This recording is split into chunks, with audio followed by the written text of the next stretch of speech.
창세기 12장 1절로 4절의 말씀을 본문으로 복 그 자체인 사람이라는 제목으로 함께 은혜 나누고자 합니다. 우리 교회 비전은 무엇입니까?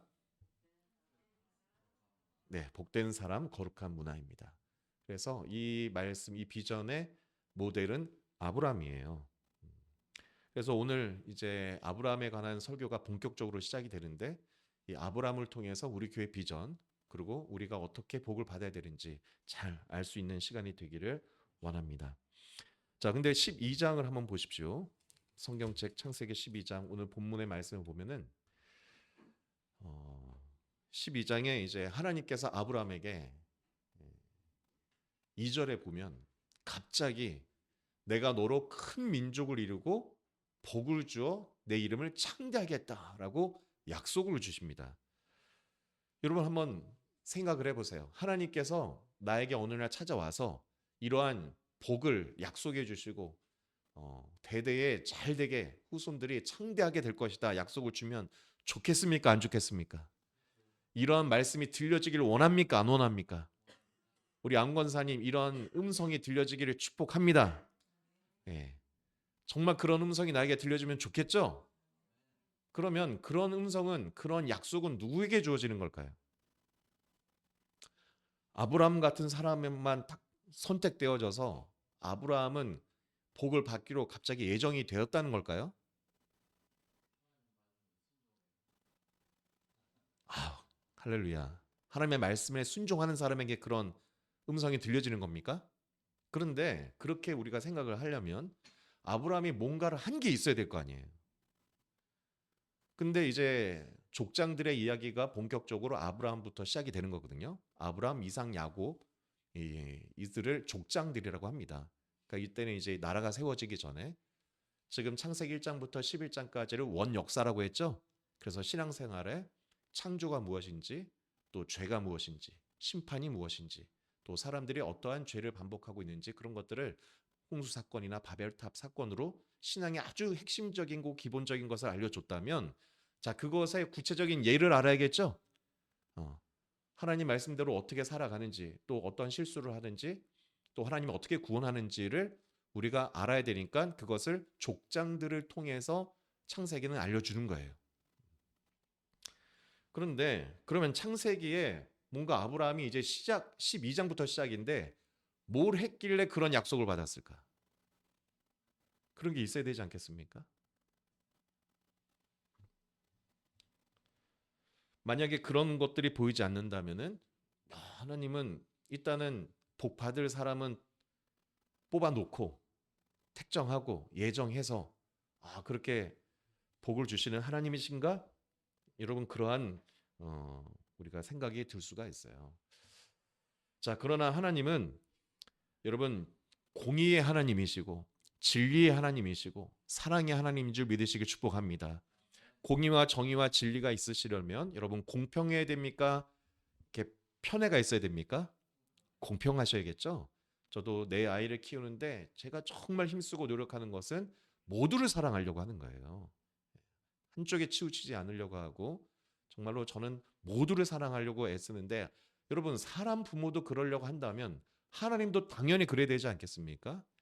그런데 만약에 하나님이 이유 없이 어떤 사람만 예정해 놨다, 특정해 놨다, 선택했다, 그리고 그에게만 복을 약속했다라고 우리가 이해하면 그건 옳지가 않은 것 같아요. 자, 그렇다면 하나님께서 왜 아브라함에게 복을 주셨는지를 우리가 찾아봐야 될 텐데 12장 2절에 그게 어디에 나타나 있냐? 11장에 나타나 있습니다. 11장에 데라의 족보라고 나오죠. 우리가 성경을 바르게 이해하기 위해서는 첫째는 기도해야겠죠. 기도해서 성령께서 조명하심을 구하시길 축복합니다. 성령의 조명하심이란 조명이라는 것을 이제 빛을 비춰주신다는 거예요. 그러니까 우리가 성경은 내가 공부를 해서 내가 이해한다는 그 과정도 분명히 필요하지만 제일 중요한 건 하나님께서 열어주시고 빛을 비춰주시고 또 감동을 주시고 그것들이 내가 이해했더라도 믿어져야겠죠. 그런 일들은 하나님의 성령의 역사입니다. 그래서 여러분 기도하고 성경을 보시기를 축복합니다. 자, 그렇게 기도하고 하나님의 도우심을 구하면서 우리가 성경을 볼 때는 기본적으로 어떤 관점을 가져야 되느냐? 성경은 고대의 문서라는 것을 기억할 필요가 있습니다. 오늘 우리가 읽은 이 아브라함이 실제로 살던 그 시대는 역사상으로는 어느 때쯤 됐을까요? 지금으로부터 몇천 년 전일까요? 4천 년 전으로 보고 있어요. 굉장히 오래 전이죠. 여러분, 그런 시대에 당연히 뭐 쐐기 문자나 이런 메소포타미아는 그런 것들이 있었다고 기록이 되지만 아브람과 같은 사람들이나 일반의 사람들이 문자를 쓸 수 있었을까요? 없었을까요? 없어요. 그것은 매우 기록하기가 힘든 문자들이고 뭐 보관도 어렵고요. 자, 그렇다면 고대 사람들은 너무나도 중요한 하나님의 말씀, 그리고 이것을 꼭 전해줘야겠다 할 때 쓸 수 있는 가장 효율적이고 좋은 방법은 암송해서 전해주는 겁니다. 그걸 구전이라고 하거든요. 그래서 성경은 기본적으로 구전이라는 것을 우리가 알 필요가 있어요. 자, 성경이 구전됐다 할 때, 그러면 여러분 암송하려고 하면은 예를 들어서 주기도문이나 십계명이나 사도신경을 여러분 암송하려고 해보면 어떤 일을 경험하게 됩니까? 운율이 생기게 되죠. 암송을 하게 되면은 이렇게 리듬을 타게 되고요. 또 하나는 뭐냐? 긴 구절로 구구절절히 설명이 되어 있는 것은 다 암송할 수 있습니까? 없습니까? 없어요. 그러니까 매우 함축해서 압축적으로 표현을 하게 되고 그것을 외우게 됩니다. 그러니까 오늘 이제 우리가 데라의 족보도 보고 창세기 12장 1절부터 4절의 말씀을 봤는데 제가 이 말씀을 한 30분, 40분 설교를 할 때에 매우 이 말씀들이 함축적인 말씀이니까 그 행간 사이에 있는 내용을 제가 풀어드리는 거예요. 성경 자체가 어떻게 기록이 됐다고요? 말로써 매우 짧게 요약되고 마치 노래와 같이 우리나라의 판소리 있죠. 네, 그게 굉장히 핵심적인 줄거리만 집약해서 노래하듯이 되어 있는 거잖아요. 그렇게 기록이 되어 있다라는 것을 알 필요가 있어요. 그래서 3번에 보면은 성경은 입에서 입으로 구전된 책이다. 구전 암송되었으니 그 내용이 반드시 함축적으로 암축되어 표현되었다는 것을 이해해야 되고, 그래서 결과적으로 성경은 함축, 음패, 암시된 행간의 의미가 있는 거예요. 그것을 찾아내야 됩니다. 그리고 하나님의 마음으로 왜 이렇게 이런 말씀을 기록했을까를 보고서 성경을 봐야 된다는 거죠. 자, 그런 관점에서 자 11장에 이제 데라의 족보를 보십시오. 26절에 보면 데라는 70세에 아브람과 나홀과 하란을 낳았다라고 나와요. 그리고 데라의 족보는 이러하니라. 데라는 아브람과 나홀과 하란을 낳고 하란은 롯을 낳았으며 하란은 그 아비 데라보다 먼저 고향 갈대아인의 우르에서 죽었더라. 아브람과 나홀이 장가들었으니 아브람의 아내의 이름은 사레며 나홀의 아내의 이름은 밀가니 하란의 딸이요 하란은 밀가의 아버지며 또 이스가의 아버지더라. 저도 이거를 몇 번을 읽었는데 지금 이것을 짝 읽는 순간에 데라 집안의 자녀들과 아내들과 그 부부 사이에서 태어난 자녀들이 쫙 이렇게 족보로 정리가 되십니까? 그러면 문해력이 굉장히 좋으신 거예요. 저도 잘 계속 헷갈려가지고 제가 정리를 해봤는데요. 자, 정리를 하면은 데라에게 아들이 몇이 있었다는 거죠? 예, 화면에 보는 것처럼 세 아들이 있었다는 거예요. 첫째가 누굽니까? 아브람. 이때는 아브라함이 아니라 아브람입니다. 그리고 나홀이 둘째고 하란이 셋째예요. 자, 장가를 그러면은 누가 먼저 가야지 옳습니까? 아브라함이 장남이니까 장남 먼저 가야겠죠. 지금도 우리 한국 사회가 많이 이제 변했다고 하지만 동생이 형보다 먼저 이렇게 연애를 해가지고 동생이 아버지 저 먼저 결혼할게요 하면은 집안에서 고민 좀 합니까 안 합니까? 고민이 되죠. 왜냐면 형이 먼저 가기를 원하고 제가 그걸 경험했기 때문이에요. 저도 둘째인데 제가 먼저 결혼하겠다고 하니까 형이 막 괜찮다고 했는데 그날 밤에 찾아와서 야, 한 2년 후에만 하면 안 되냐? 그래서 제가 안 된다고 했습니다. 못 기다린다고. 결혼했는데 지금이야 그거를 그래도 어느 정도 타협이 가능하지만 조선 시대만 해도요 절대 있을 수 없는 일입니다. 고대 시대는 더 그랬고요. 자, 그런데 성경은 누가 먼저 자녀로 낳았다고 기록되어 있습니까? 기억납니까? 방금 읽었는데 이 세 아들 중에 하란이 먼저 나요. 하란이 롯을 낳았다라고 나오죠. 27절에 바로 나옵니다. 그게 아브람과 나홀과 하란을 낳았고 하란은 롯을 낳았으며. 자, 그러면 아까 성경 해석의 원리에 근거해서 보면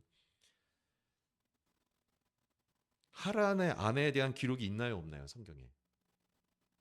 없죠. 네. 그리고 동생 막내가 제일 먼저 자녀를 낳았다는 것은 이 결혼이 어떤 합법적인 동의하에 가족들이 축복하면서 뭐 결혼을 해서 자녀를 낳은 거겠습니까? 아니면은 하란이 그냥 아버지 말 안 듣고 나가서 어쨌든 결혼을 해서 자식을 만들고 온 걸까요? 후자 쪽일 가능성이 커요.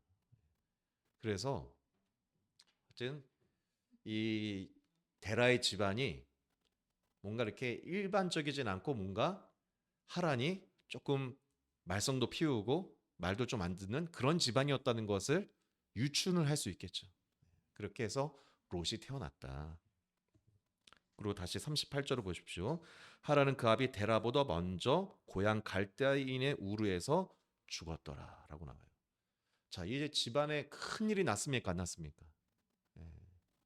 여러분, 자녀가 제일 큰 불효가 뭡니까? 부모보다 먼저 떠나는 거잖아요. 데라의 가슴이 얼마나 아팠겠으며 또 형제들이 이 집안에 얼마나 큰 일이었겠습니까? 그래서 하란이 아버지보다 먼저 세상을 어떤 이유인지는 알 수 없지만 죽게 되었다라고 성경은 기록하고 있어요.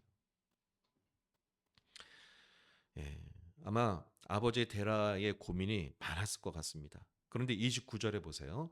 아브람과 나홀이 장가 들었으니 아브람의 아내 의 이름은 사레며 나홀의 아내의 이름은 밀가니 하란의 딸이요 하란은 밀가의 아버지며 또 이스가의 아버지더라 하면서 비로소 하란이 죽고 나니까 어떤 이야기가 전에 기록되어 있습니까? 아브람과 나홀이 장가 갔다는 얘기가 나온 거예요. 자, 왜 데라가 하란이 죽고 나서 갑자기 장가를 보냈을까요? 예, 하란이 세상을 떠나고 나니까 그나마 무엇이 데라에게 위로가 됐겠습니까? 그의 하란의 아들인 손자 롯이 위로가 되지 않겠습니까? 그러니 아브람과 나홀에게도 얘들아 너희들도 빨리 장가를 가라. 그래서 자녀를 낳고 우리가 다시 새롭게 힘차게 행복하게 살아보자. 이렇게 말을 저는 했을 거라고 느껴져요. 성경에는 기록이 돼 있습니까? 없습니까? 없지만 우리가 일반적인 가정의 역학 관계와 구조상 이런 일이 충분히 일어날 수 있겠죠. 그래서 아마 아브람과 나홀을 데라가 장가를 보낸 겁니다. 그래서 아브라함의 아내는 사레이고 나홀은 밀가라고 결혼을 했다고 나옵니다. 자, 근데 그 밀가가 누구라고 나왔죠? 네, 하란의 딸로 나오죠. 그러니까 이제 하란은 그 나홀의 동생이잖아요. 그러니까 이제 조카하고 조카를 이제 아내로 맞이했다. 이렇게 볼 수 있는 거죠. 그래서 하란은 자녀가 어떻게 되느냐? 롯과 밀가와 여기 이스가의 아버지라고 나왔으니까 이스가까지 낳았던 세 자녀를 낳고 세상을 떠났던 것이고, 자, 나홀은 자녀가 없다라는 기록이 없어요. 그러니까 나홀은 자녀가 아마 이름은 기록되어 있지 않지만 있었습니까? 없었습니까? 있었다고 보고 아브라함이 매우 독특하게 특이하게 자녀가 없었던 거예요. 그래서 자녀가 없었더라라고 기록이 되어 있는 거죠. 자, 요것이 지금 데라 집안의 가계도라고 할 수 있습니다. 그래서 여러분 아까도 얘기했지만 성경은 매우 함축적으로 기록할 수밖에 없습니다. 그래서 이런 상황에서 30절을 보세요. 사례는 임신하지 못함으로 자식이 없었더라.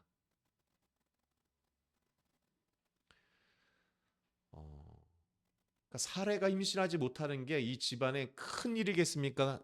그냥 그럴 수도 있는 일이겠습니까? 매우 큰 일이라는 거예요. 그러니까 성경은 매우 큰 일이니까 그 함축적이고 이 구전시켜서 전해야 되는 내용 중에 이게 넣은 거예요. 자녀가 없는 게 왜 큰 일일까요? 자, 고대 시대에는요. 자녀가 앞으로 나의 어떠한 일을 해주는 사람이겠습니까? 예, 나의 노년을 책임져 주는 사람이에요. 그리고 내가 죽으면 고대인들은 죽었을 때에 조상에게로 돌아가야 되는데 그러려면 장례를 잘 치러줘야 됩니다. 묘를 만들고 장례를 치러주는 그 일이 너무 중요한데 그거를 자녀가 해주는 거예요. 그리고 내가 만약에 열심히 살아서 부자가 되더라도 자녀가 없으면 고대 시대에 노인이 되었을 때 그것을 관리하고 더 불리고 그리고 그것을 상속해 줄 사람이 없게 되는 거잖아요. 그러니까 자녀가 없는 것은 생존의 문제입니다. 그러니까 매우 중요한 일이죠. 그러니까 이 데라의 집안에 하란이 죽고 나서 두 번째 위기가 찾아온 거예요. 그것도 장남의 집안에 자녀가 없는 것은 매우 매우 큰 일이라는 얘기예요. 그래서 이러한 데라 집안의 지금 고민, 어려움들을 우리가 볼 수가 있는 거죠. 31절을 보세요. 데라가 그 아들 아브람과 하란의 아들인 그의 손자 롯과 그의 며느리 아브람의 아내 사레를 데리고 갈대아인의 우르를 떠나 가나안 땅으로 가고자 하더니 하란에 이르러 거기 거류하였으며라고 나와요. 자, 이 각의 족보에서 자, 많은 사람들이 있지만 데라가 자, 그래서 아브라함이 자녀가 없고 지금 우리 인생에 우리 집안에 좀 어려움이 있는데 변화가 필요하겠다라고 느끼지 않았겠습니까? 그래서 그 변화를 위해서 뭘 했다는 겁니까? 이사를 하기로 한 거예요. 이사. 근데 이사를 바로 뭐 옆 동네로 간 것이 아니라 지도를 보면은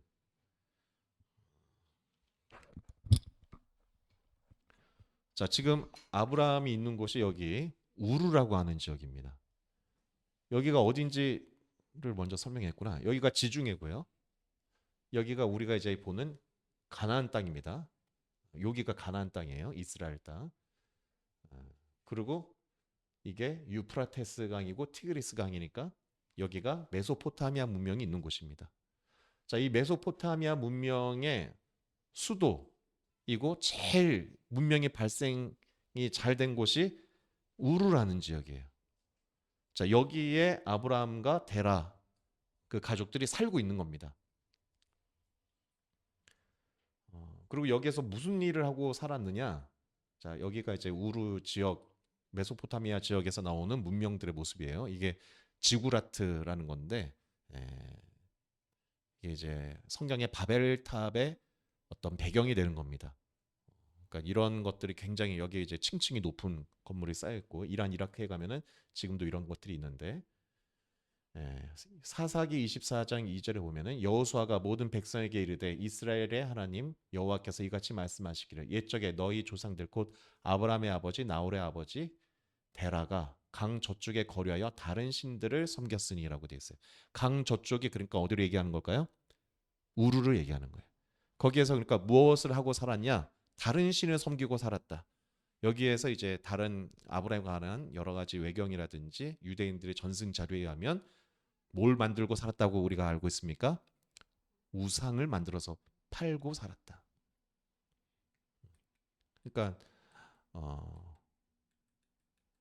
여기 이제 달신 숭배 뭐 또 요런 신상들이 많이 나와요.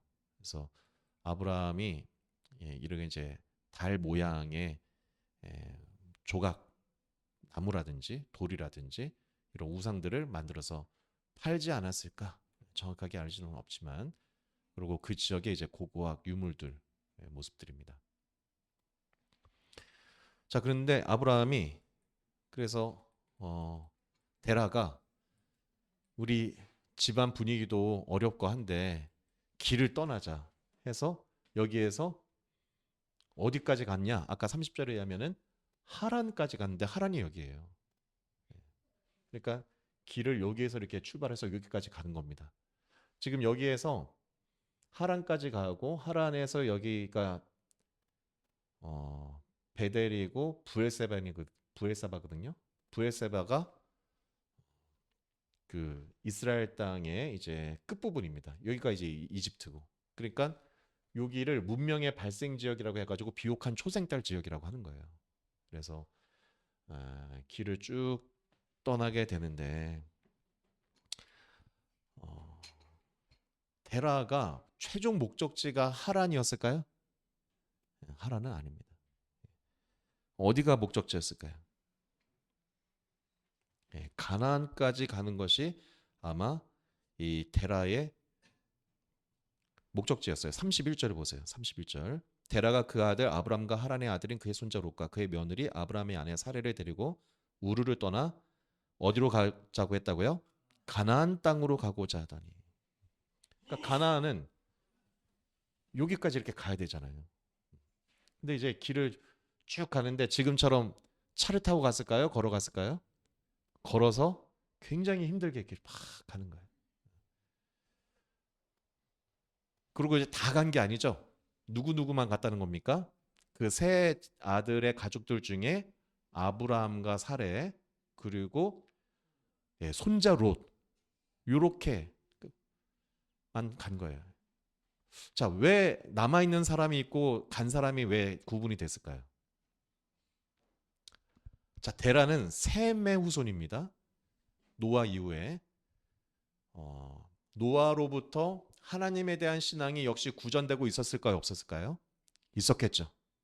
여호와 하나님에 대한 신앙과 하나님의 말씀대로 살아야지 우리가 행복할 수 있고 말씀을 떠나서 내 마음대로 살게 되면 이런 홍수 심판과 같이 어려운 결과를 맞이하게 된다는 이러한 하나님에 대한 인식이 있는 사람이 있고 없는 사람이 있었겠죠.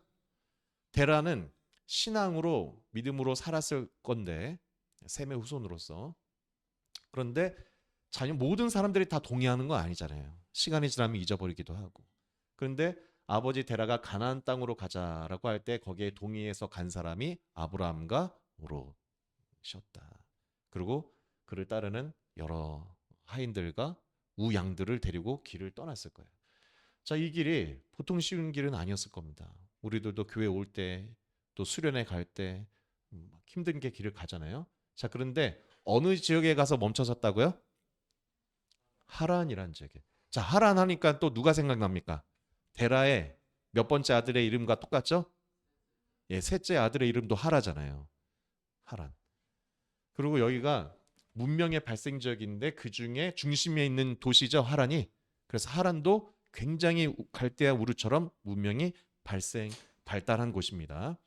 자, 아버지 데라가 새로운 변화를 위해서 하나님을 바라보면서 길을 떠났지만 하란에 이르렀을 때에 우루와 비슷한 환경이고 고향 우루 갈대 우루가 또 생각이 나고 무엇보다 이 도시의 이름이 먼저 자신보다 세상을 떠난 하란과 이름이 같아요.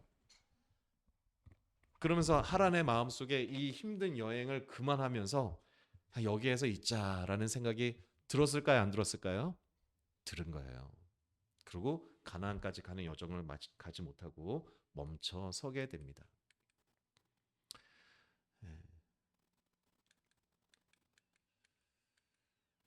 그래서 사도행전 7장 24절에 보면은 아브라함이 갈대아 사람의 땅을 떠나 하란에 거하다가 그의 아버지가 죽음에 하나님이 그를 거기에서 너희 지금 사는 이 땅으로 옮기셨느니라 이렇게 나와요. 205세가 되어서 죽거든요. 나사를 계산해 보면 사실은 하란에서 길을 떠날 때 데라가 살아 있어요. 근데 이제 성경에 죽었다고 하는 것은 영적인 영향력이 없어진 것을 얘기하는 겁니다. 그래서 하란은 중간에 멈춰 섰지만 아브라함은 가나안 땅을 향한 소망이 계속 있었다. 그래서 가나안 땅을 향해서 길을 계속해서 가게 됐다라고 볼 수 있어요. 자, 그러면 가나안 땅이 뭐길래 데라가 처음에 가려고 했고 아브라함은 하란에서 그냥 멈춰서서 살지 않고 다시 자신이 아버지의 신앙과 그 믿음과 그 영성을 뛰어넘기 시작했을 때 가나안 땅으로 다시 가려고 한 이유는 무엇이었을까? 그걸 우리가 좀 생각을 해봐야겠죠. 왜 아브라함은 가나안 땅을 향해서 계속 길을 떠나려고 했고 실제 그렇게 해서 가나안 땅에 가려고 하니까 이제 12장 1절이 시작이 되는 겁니다. 창세기 12장 1절. 요런 흐름 속에서 창세기 12장 1절에 온 거예요. 여호와께서 아브라함에게 이르시되 너는 너의 고향과 친척과 아버지의 집을 떠나 내가 내게 보여줄 땅으로 가라. 이게 하란에서 들려지는 음성인 거예요. 그러면 내가 너로 큰 민족을 이루고 내게 복을 주어 내 이름을 창대하게 하리니 너는 복이 될지라. 자, 하나님께서 공평하신 하나님이시고 누구만 편애하는 하나님이 아니라 복 받을 만한 사람에게 복을 주시는 하나님이시라면 아브라함의 지난 이 11장부터 이어지는 삶 속에 하나님이 보실 때 복을 줄 만한 내용이 있었습니까? 없었습니까? 있었어야 하는 거예요. 뭐가 아브라함이 복을 받고 복의 근원이 될 만한 이유가 있었느냐? 여러분, 아브라함은요, 자식이 없는데 누구를 사랑하고 돌봤습니까? 롯을 돌본 거예요. 여러분, 고대 시대에 다시 말했지만 자녀를 생산하는 것은 매우 중요한 일이라 대부분은 아내가 자녀를 못 낳으면 어떻게 해서 자녀를 가졌습니까? 뭐 둘째 부인을 맞이하거나 아니면 첩을 통해서 낳거나 어떤 수를 써서라도 가능한 한 많은 자녀를 낳으려고 한 거예요. 자, 그러나 아브라함은 그것을 하지 않았다. 왜 안 했을까를 생각해 봐야 됩니다. 왜 안 했을까요? 아브라함이 그것을 중요하게 여기지 않았다는 겁니다. 왜 아브라함은 그것을 중요하게 여기지 않았을까? 여러분, 아브라함은 갈대 우르에서 데라와 함께 우상을 깎아서 만들어 파는 일을 했을 거 아닙니까? 그러면서 무슨 생각을 했을까요? 야, 내가 만든 이 나무 조각에다가 사람들이 절을 하네. 내가 깎은 돌에다가 사람들이 신이라고 부르면서 막 예물을 갖다 바치고 거기를 예배를 하고 그러네. 그러면서 가만히 그 기도 내용을 들어보니까 자녀를 주세요. 뭐 이번에 농사가 잘 되게 해주세요. 건강하게 해주세요. 그런 거 구했을까요? 안 구했을까요? 여러분, 옛날에 모든 신은 이신 종교의 시작은 다 기복신앙입니다. 자신의 행복과 자신의 기복을 구하지 않았겠습니까? 근데 아브라함은 자신이 그걸 만들어 팔면서 어느 순간에 돈을 버니까 자신도 좋은 시간이 있었겠지만 어느 순간에 회의가 오기 시작했을 것 같습니다. 그리고 진짜 자신이 만드는 신이 아니라 내가 만들어낸 어떤 우상이나 나무 쪼가리가 아니라 진짜 신이 있다면 어떤 신일까를 생각했을까요? 안 했을까요? 참된 신이 있다면 그 신은 어떤 신이었을까를 생각했을 것 같아요. 우상이 아니라. 그러면 그 참된 신은 어떤 분일까를 아브라함이 고민했을 때에 아브라함은 참된 신은 어떠한 사람이 오래 빈다고 해서 그 사람의 기도만 들어주고 그러는 신이 아니라 모든 사람들이 행복하게 살 수 있도록 방법을 알려주고 길을 열어주는 그런 신이어야 되지 않을까. 그래서 가나안 땅으로 향한 이유는 여러분, 고대 시대는요, 지금도 여러분 어렵게 사는 사람들 많잖아요. 그리고 불과 진짜 여기 나이 드신 분들 얘기 들어보면 여러분 권사님, 집사님 어렸을 때에 다 어렵고 힘드셨잖아요. 고대 시대는 어떻겠습니까? 사람이 사람처럼 살지 못하고 뭐 짐승과 다름없이 사는 사람들이 많았겠습니까? 안 많았겠습니까? 많이 있는 거예요. 특히 여러분 열심히 일을 하고 농사 짓는 것도 힘들잖아요. 근데 그것을 고대 시대에 법이 없으니까 힘센 놈들이 와서 약탈이란 게 있었겠습니까? 없었겠습니까? 빈번한 거예요. 빈번해요. 우리가 조카 롯이 가나안 땅에서 좋은 땅을 차지하는 거 나오잖아요. 그런데 13장, 14장에 뭐 보면은 14장 1절을 보세요. 신할 왕 아무라벨과 아살 왕 아리오카. 이거 참 읽기도 어렵습니다. 얘네들이 누구냐? 메소포타미아 고대 문명의 발달된 곳에서 쳐들어온 약탈 연합군들이에요. 가나안 땅을 왜 갔냐면 아브라함이 가만히 지켜보니까 이 메소포타미아 사람들이 가나안을 항상 약탈하는 거예요. 아브라함은 나는 저 가나안 땅에 사는 사람들, 가장 큰 어려움을 겪는 사람들, 나는 자식이 없지만 저곳에서 힘들고 어려운 사람들을 내가 도와주는 인생의 삶을 살아야겠다. 여러분, 하나님이 하나님의 사람을 보낸다면, 야, 너 그곳에 가면은 모든 게 다 갖춰져 있고 편안하고 너가 뭐 부족함 없이 살 수 있으니까 거기서 그냥 너만 잘 살아라. 이렇게 해서 하나님이 정말 좋은 이 준비된 사람을 보내겠습니까? 아니면 막 힘들고 어렵고 아픈 사람들이 많아요. 그러면 하나님이, 야, 너가 잘 준비됐으니까 가서 저 사람들도 잘 살게 해라. 자, 두 하나님 중에 어떤 하나님이 진짜여야 됩니까? 후자의 하나님이어야겠죠. 하나님이 데라와 아브라함에게 가나안 땅에 대한 감동을 주신 것은 아마 후자의 가능성이 크다고 봅니다. 실제로 가나안은, 여러분, 실제 가나안은 적과 꿀이 흐르면서 사람이 살기 좋은 땅일까요? 지금도 전쟁이 일어나는 땅이 어디입니까? 가나안 땅이에요. 왜냐하면 저곳은 지리상 이집트 문명, 오리엔탈 문명과 메소포타미아 문명이 서로 충돌하는 곳이라 항상 정쟁이 고대부터 지금까지 일어납니다. 석유도 많고 자원도 풍부하고 지금도 열강들이요 다 저기에서 싸우는 거예요. 가나안 땅에서.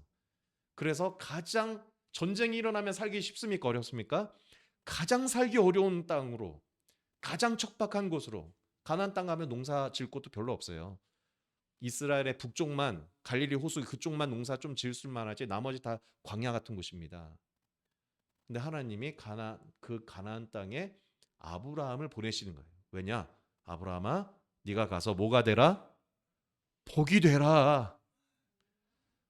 사랑하는 성도 여러분, 저도 정말 여러분도 복 받기를 축복합니다. 근데 누구를 복의 근원이 되게 하시냐? 우리의 마음속에 아브라함과 같은 마음이 있어야 되는 거예요. 나는 당장 다른 사람이 봐도 아브라함 자식도 없네. 앞으로 어떻게 살라고 저러나? 그 가족도 지금 뭐 여러 가지 문제가 많다면서 막내도 일찍 죽고. 그런데 데라나 아브라함의 관심이 거기에만 매몰되어 있지 않고 저 가나안을 향한 비전, 이 세상의 참된 신이 어떤 신일까?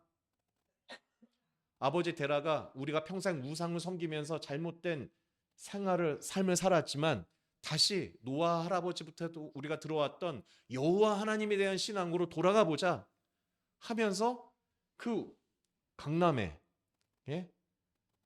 당시 최고의 문명이 발달되었던 우르를 떠나서 제일 살기 힘든 땅을 향해서 길을 간 거예요. 중요한 것, 아버지 데라는 끝까지 갔습니까? 아니면 멈춰섰습니까? 미완성의 신앙이네요. 대부분의 사람들이 그러한 삶을 살지 않나 생각됩니다. 그런데 우리가 믿음의 조상으로 아브라함을 꼽잖아요. 왜 그러냐? 아브라함은 여러분 멈춰서지 않고 하나님의 마음을 끝까지 붙들고 끝까지 길을 간 줄 믿으시길 축복합니다. 그래서 가나안 땅에 도착하게 되는 게 창세기 12장의 배경이 되는 거고, 여러분 그런 마음으로 가나안 땅에 왔는데 뭐가 있습니까? 없습니까? 아무것도 없는 거예요. 가나안 땅에 진짜. 언제 약탈당할지 모르고 황무지 같은 이곳에 농사할 땅은 있습니까? 없습니까? 집은 있습니까? 없습니까? 그런데 뭐가 주어지느냐? 창세기 12장 2절에 약속의 말씀이 주어지는 겁니다. 여러분 하나님의 약속을 붙드시길 축복합니다. 내가 너로 큰 민족을 이루고 내게 복을 주어 내 이름을 창대하기리니 너는 복이 될지라. 이 말씀이 이루어졌습니까? 안 이루어졌습니까? 이루어졌죠. 실제 육체적으로 이 아브라함의 후손들이 가나안 땅에 번성했고, 그리고 오늘날은 그 믿음의 정신을 받아들인 사람들을, 저와 여러분도 아브라함의 후손인 줄 믿으시기 바랍니다. 복의 근원이 된 거예요. 그런데 그 과정은 어려웠어요. 이런 과정을 뚫고 믿음의 여정을 간다는 거, 그 먼 길을 온다는 거 쉬운 일이 아닌 겁니다. 그리고 이제 12장부터 쭉 흐름을 보세요. 아브라함이 가나안 땅에 그래서 왔어요. 4절에 보세요. 아브라함이 여호와의 말씀을 따라갔고 롯도 그와 함께 갔으며 아브라함이 하란을 떠내 75세였더라. 가나안 땅에 5절에 들어갔다. 그래서 16절에 세겜 땅에 들어왔다고 나와요.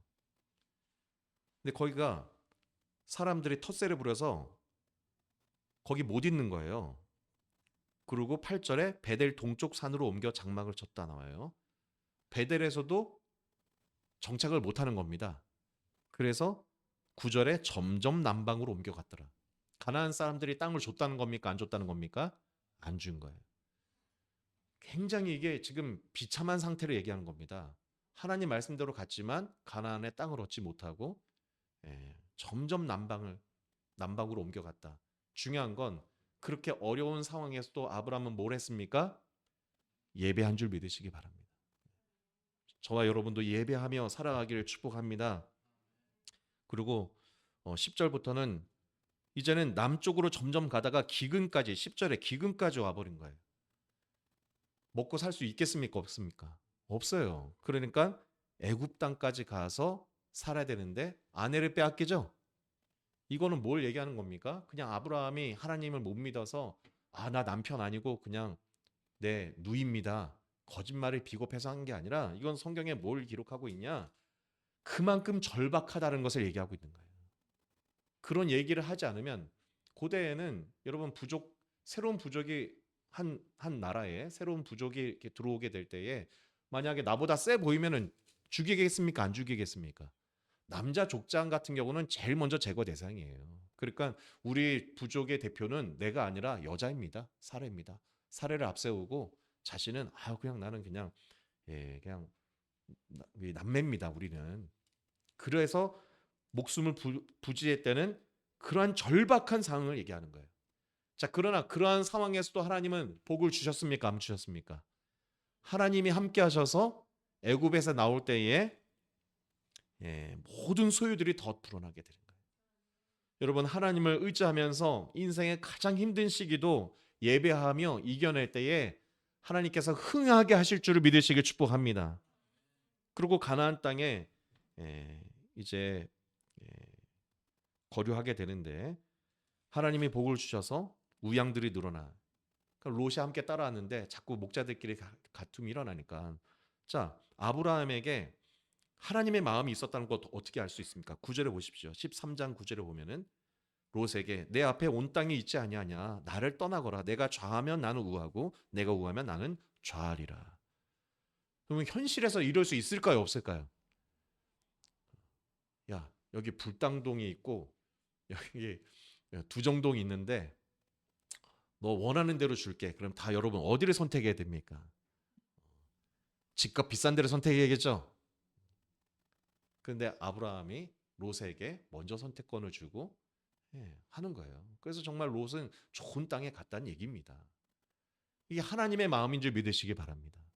그러니까 아브라함은 복을 받을 만한 사람입니까? 아닙니까? 하나님이 복을 준다면 이런 사람에게 줘야 되는 거예요. 내가 정말 하나님의 복을 받기 원하거든 나의 마음을 돌아보시길 축복합니다. 그리고 14장에 그렇게 잘 살고 있었는데 어느 날 롯이 붙잡혀 갔다는 거죠. 이게 항상 고대 시대에 반복되는 일인데 추수기가 되면은 힘센 나라에서 쳐들어옵니다. 그래서 다 뺏어가는 거예요. 추수한 거 가져가고 여자들도 잡아가고 종으로 삼기 위해서 아이들도 잡아가고 남자들은 죽이는 겁니다. 거기에 롯도 종으로 끌려갔다는 얘기예요. 자, 놀랍게도 14장 14절 보세요. 아브라함이 그의 조카가 사로잡혀 갔음을 듣고 집에서 길리고 훈련된 자 318명을 거느리고 단까지 쫓아가서 그와 그의 가신들을 나누어 밤에 그들을 쳐부수고 16절 다 함께 읽습니다. 시작. 모든 빼앗겼던 재물과 자기의 조카 롯과 그의 재물과 또 부녀와 친척을 다 찾아왔더라. 자, 롯만 찾아온 온 겁니까? 아니면 가나안 땅에 이 약탈을 일으켰던 모든 그 농산물과 재산과 그 지역에 사는 사람들을 다 다시 찾아온 겁니까? 다 찾아온 거예요. 여러분, 이런 인생이 될 수 있게 축복합니다. 나그네로 처량하게 땅 하나 없이 들어온 그런 더부살이 인생이었지만 가나안을 누가 실제로 구합니까? 아브라함이 구하는 거예요. 여러분, 아브라함이 돈이 많아가지고 318명을 사병으로 늘 막 훈련시키고 있었을까요? 그거 아니에요. 아브라함이 나그네로 왔다 보니까 자신과 같은 나그네들이 불쌍해서 어떻게 했을까요? 사랑방에서 밥 주고 먹여준 거예요. 일자리가 없는 자들에게 이를 준 겁니다. 자, 그러니 아브라함이 그런 사들을 잘 돌보고 사랑을 줬으니까 야, 지금 우리가 여기 사는데 이웃들이 어렵대. 약탈을 당했대. 침략을 당했대. 우리가 가서 도와줘야 되지 않겠어 했을 때 아브라함의 말에 목숨을 걸고 그러니까 따라간 거 아니겠습니까? 그리고 하나님이 함께 하셔서 기적이 일어난 거예요. 아무리 그러한 정말 아브라함을 따르는 318명이 있다 하더라도 메소포타미아 문명이 최고 발전된 그 시대에 왕들이라면 군사들이 있는 거 아니에요? 정규군을 어떻게 싸워서 이깁니까? 여러분, 아브라함과 같은 마음으로 세상을 구원하고자 한다면 하나님은 기적을 일으켜서라도 도우시는 줄 믿으시기 바랍니다. 그게 신약 성경에 예수님이 일으키시는 기적 사건과 같은 거예요. 그리고 이제 20절에 보세요. 너희 대적을 내 손에 붙이신 지극히 높으신 하나님을 찬송할지로다 하매 아브라함이 그 얻은 것에서 10분의 1을 멜기세덱에게 주었더라. 이게 이제 11조의 시작이 되는 겁니다. 율법 이전에. 21조는 뭡니까? 아브라함이 가나안의 모든 출수물과 재물들을 약탈한 거를 찾아왔잖아요. 근데 그것을 아브라함이 가졌습니까? 안 가졌습니까? 하나도 안 가져. 원래는 다 가져도 됩니다. 전쟁에 이긴 사람이니까. 하지만 그것을 먼저 주인에게 나눠주기 전에 멜기세덱에게 10분의 1을 주는 거예요. 왜 줬을까요? 전쟁으로 폐허가 됐으니까 살렘 왕이라는 멜기세덱이 보니까 자신과 마음이 비슷해. 아브라함도 하나님을 지금 교회도 없고 신학교도 없는데 지금 하나님의 삶에서 경험하고 있는 거죠. 멜기세덱이라는 사람도 노아로부터 전해지던 그런 말씀들을 붙들고 하나님을 경험하고 있는 사람으로 보인 거예요. 그러니 너가 나와 같은 마음을 갖고 있으니 이 10분의 1의 제물로 뭘 하라? 가나안 땅을 재건하고 사람들을 골고루 잘 살 수 있게 해 주십시오. 그래서 10분의 11조를 드리고 그리고 재물들을 사람들에게 돌려준. 여러분, 이러한 구원을 일으키는 복의 근원이 되는 사람 되시길 축복합니다.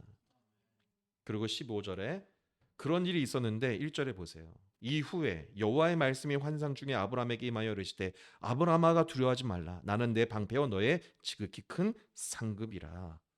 자, 아브라함이 메소포타미아를 상대로 전쟁에서 이겼으면은 기쁘고 안심하고 막 자랑스러워야 될 텐데 뭐 했다고요? 두려워했다. 왜 두려워했을까요?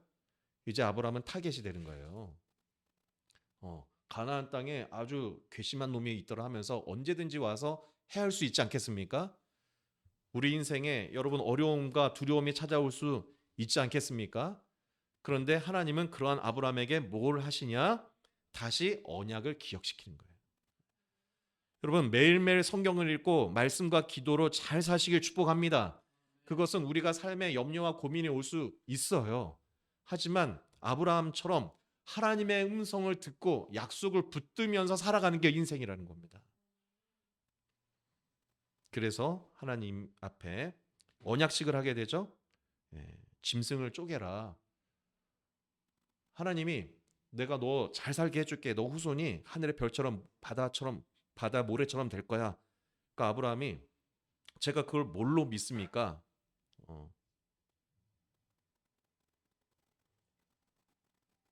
8절에 보세요. 15장 8절에 그가 이르되 주 여호와여 내가 이 땅을 소유로 받을 것을 무엇으로 알리까 하고 물어보죠.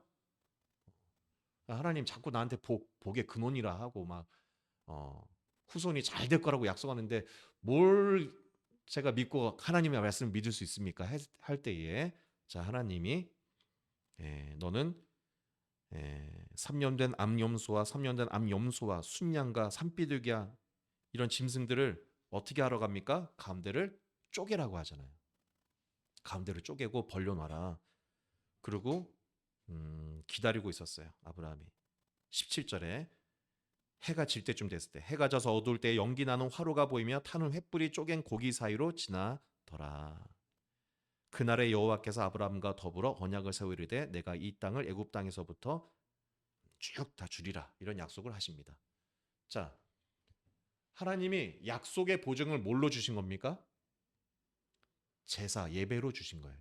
짐승을 쪼개서 가운데 벌려놓고 횃불이 지나간 거는 하나님께서 그 사이를 지나갔다는 얘기입니다. 이게 뭐냐면 고대 시대에는 약속을 어떻게 했느냐? 짐승을 죽여서 약속하는 사람들 사이에 벌려놔요. 그리고 그 약속을 하는 두 사람이 그 짐승 죽은 시체 사이를 걸어가게 합니다. 무슨 의미일까요? 너 나랑 약속한 걸 안 지키면 어떻게 된다? 이렇게 너 죽는 거야. 이게 고대 시대의 약속이에요. 하나님은 아브라함에게 이 제사를 통해서 이러한 약속을 주신 거예요. 자, 오늘날 저와 여러분은 예수 그리스도가 십자가에 못 박혀 죽으시고 끝난 게 아니죠. 죽으시고 부활하시고 지금도 살아계신 줄 믿으시길 축복하십니다. 예, 예수님의 십자가가 우리의 약속이에요. 여러분 그것을 붙들고 어떻게 살면 됩니까? 아브라함처럼 사시길 바랍니다. 복의 근원으로 살길 바랍니다. 아브라함처럼 하나님의 마음으로 살길 바랍니다. 그러면 뭐가 된다? 복의 근원이 되는 거예요. 아브라함은 무슨 마음을 가졌습니까? 그래, 그래서 내 자녀만 잘 돼야지. 이 마음이 아니라 저 가나안 사람들이 잘 살아야 돼 하면서 실제 가나안을 구원했습니까? 안 했습니까? 그게 핵심이에요. 여러분 누가 구원받겠습니까? 영접기도 한 사람, 교회 등록카드 쓴 사람, 예배 드린 사람이 구원받겠습니까? 아니면 하나님의 마음으로 하나님의 일을 하고 이 세상에 하나님의 그 일들을 실제로 한 사람, 하나님 나라를 확장한 사람이 구원받겠습니까? 그게 하나님 나라 확장에 참여하는 게 구원이에요. 아브라함부터 그걸 얘기하고 있는 겁니다. 저와 여러분 이 창세기를 통해서 특별히 아브라함, 이삭, 야곱 족장들의 이야기를 통해서 정말 구원받는 삶, 그리스도인들이 이 땅에서 어떻게 살아야 되는지 여러분 말씀을 통해 참 하나님을 만나기를 축복합니다.